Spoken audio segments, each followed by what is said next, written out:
I want to honor us the rest of my life and highlight some of those things that are still somewhere inside of me. And so that's a whole like therapeutic inner child experience I had from writing this book. So yeah, that was my next thing was how did you know that she, like you kept calling your younger self a freak and oh my God. So you were watching video, I don't know what we called them then, but so you actually had family footage that you could watch. Right. Dad had the 8 millimeter Bell and How, and mom put it on VHS like in the 80s and then so when I wrote this book, I didn't have DVDs, I just had VHS tapes.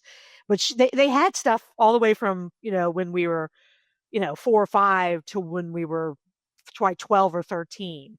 And so I kind of zeroed in on the 9 to 11. And it wasn't a bunch, but there was just enough. And there was this one scene where I was wearing this Christmas costume.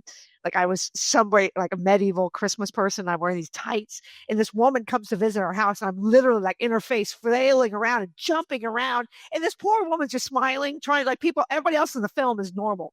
And I'm just flying through here. And that was a big, that was really reflected in the first time I saw myself in the book as a young person. I was like, wait a second. That was all from that video little tape Mm. that I watched. That scene. Yeah, because I was wondering, how did you even know that you were that way? But okay, so that explains that.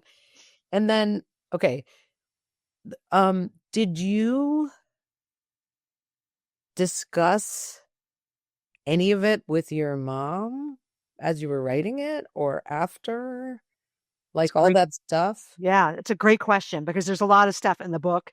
Because what I came up with is mom and I, like a lot of moms and daughters, we struggled in my childhood. And though not unusual, it was never unpacked previously. Mm. And the editor I worked with, once I had my 1 million word manuscript, she was like, wait, you can't just leave people hanging here. Like you've got to say more in certain parts. And that was really, really hard for me. And it made me wonder if this is something I really want to do. But yes, I did talk to my mom. But when I talked to her when I was writing the book, I asked her questions about what it was like with my grandparents, what it was like with dad, what it was like for her, like what was her experience. We didn't Mm. discuss me and her until after the book, which is in the epilogue of the book. We had a real 4 minute conversation after the book. But my dad kept telling me, don't ask for permission. Just do what you got to do. But I think he was familiar with what the emotional landscape of the situation was, and he thought I should just do it. But oh my gosh, when it was about to come out, I mean, I let him read it, and it was incredibly difficult. My brother and sister thought it was hilarious. My dad liked it, and mom had the grace just to. She loved the parts where I investigated, like how happy was she? This was the suburban dream, only was it her dream? The way I looked around was like, how did she get all this done? And no one's even said thank you for anything she's done. Yeah.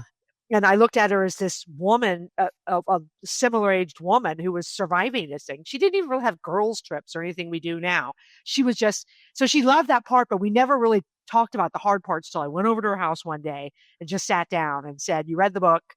This is what I remember. She refuted some of, not what was in the book, but some of what I said about whether I was the least favorite or not. But we agreed that we just agreed that we both had our own memories about it. We both cried, which we don't do. But there was something magical about like transporting ourselds to the land of honesty.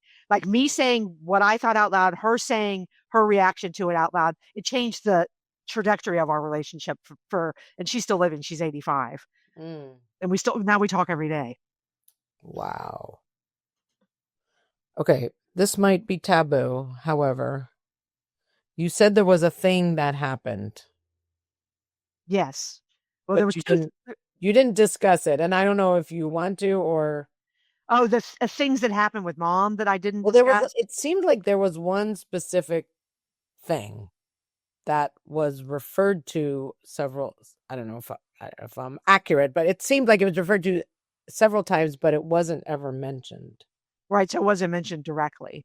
Yeah, there was some incidents in high school that happened where things got very physical and like went off the chain when there was, With her? alcohol with her, where there was alcohol involved with her and things escalated. And I think that's what you're referring to. I say things are going to escalate later when I'm looking at little Amy thinking, how is she going to handle all this? And there was a couple very like dramatic, like ugly scenes that happened that did not happen in the time period of the book, because the book is like it's like a memoir wrapped up in the tortilla of time travel. Right. That's what makes it 36 hours. Yeah. right, it's a fictional book because of the time travel.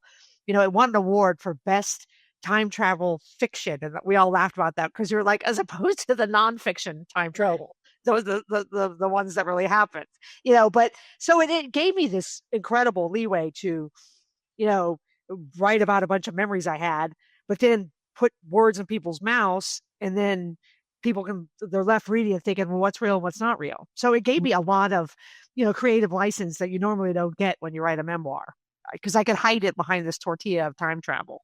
Yeah.